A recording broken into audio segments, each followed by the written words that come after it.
Hey you guys, I'm back here again with It's a Good Day with Pastor Greg, and this is Christmas week.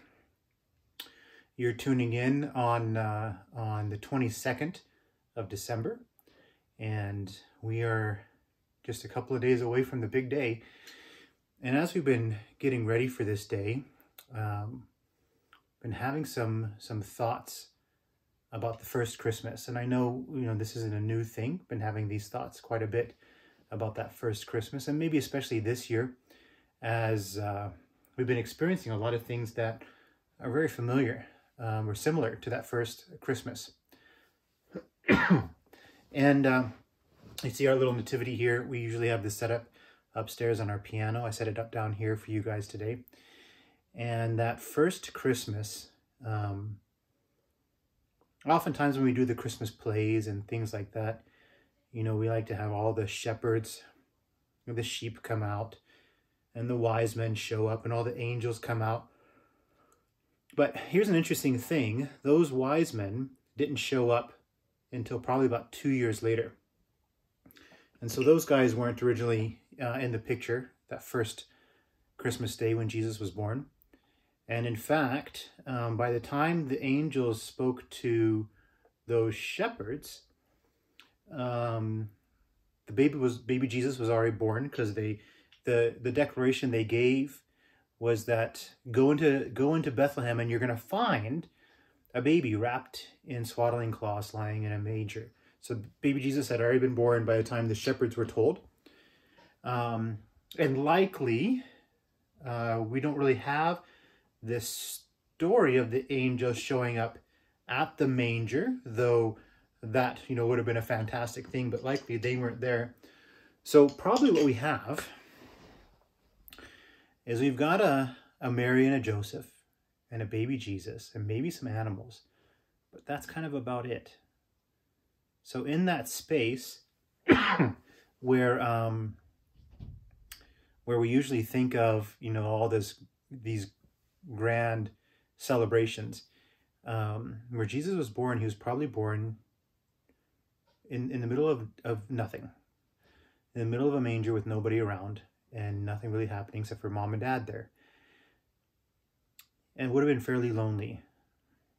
Now, if you were listening in on Sunday morning, Pastor Michelle gave a fantastic message about hope and finding hope in the middle of the darkness, in the middle of rough times, in the middle of kind of a lot of disappointment or some difficulties.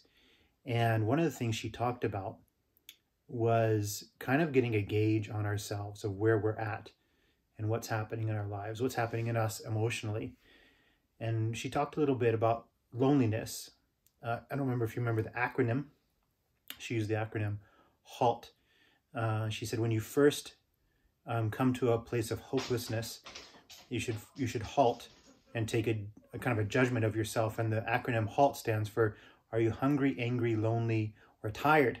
And if you're one of those things, you should do something about it, because you actually can do something about that. And a lot of us are in a place of being hungry, angry, lonely, or tired. And I think especially right now, there's some loneliness. And I think that's where we maybe connect in with that first Christmas. That might have been a very lonely place for those two, Joseph and Mary, and with nobody around. And you might be in a place where it seems very lonely. Maybe you're not able to gather with your family or anything like that.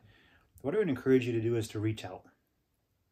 We're not supposed to be gathering together with people outside of our households, unless you're alone. So if you're a single mom, single dad, or on your own, otherwise, the government has encouraged you, and I would encourage you to connect with somebody, to have a person that you can connect with on Christmas Day. Sorry, I've just sucked in some dust playing with this set. But regardless of who you are, you might be in a place where you're feeling a little lonely. And so as we remember that first Christmas, and maybe there was some loneliness there, there's something you can do about that. So call somebody. Call them up on Christmas Day or Christmas Eve or Boxing Day or whatever it is. Talk with them on the phone. Visit for a while. Get them on Zoom. Do something where you connect in with somebody. So that's if you're feeling lonely.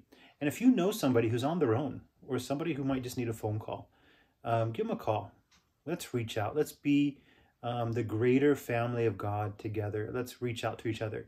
You know, I think if Mary and Joseph would have had some people around, that would have been a neat thing. And you know what? The angels did kind of show up at some point, I think, you know, to kind of be excited about what was happening on that Christmas day. And they invited the shepherds, and they came along to bring some company, maybe, for Mary and Joseph. You know, and eventually, maybe 2 years down the road, when Jesus was a crazy 2-year-old, these 3 kings, or these 3 magi, showed up to give some more company and some more encouragement. So I guess the thing I'm saying here is we may have a lot in common with that first Christmas, but let's not stay alone. Just like Mary and Joseph needed some people to come around them, you probably need some people to come around you too. So let's reach out. Let's connect with one another. Let's just be the body of Christ, the family of God together here at Christmas. So this week, I am wishing you a very Merry Christmas. I hope you can tune in. We've got our Christmas Eve service that's live right now on YouTube. You can watch that. You can come show up at the church if you register ahead of time. Christmas Eve, we'll be watching that YouTube Christmas Eve service together. So we can only fit 45 people in, so join in if you can join us for that. And wherever you are, I wish you a very Merry Christmas, and may you experience not just Christ this Christmas, but the rest of the family of God this Christmas, that you'd have some shepherds, some angels, and some wise men in your life. So blessings on you. Love you guys, and we'll talk to you again later. Bye-bye.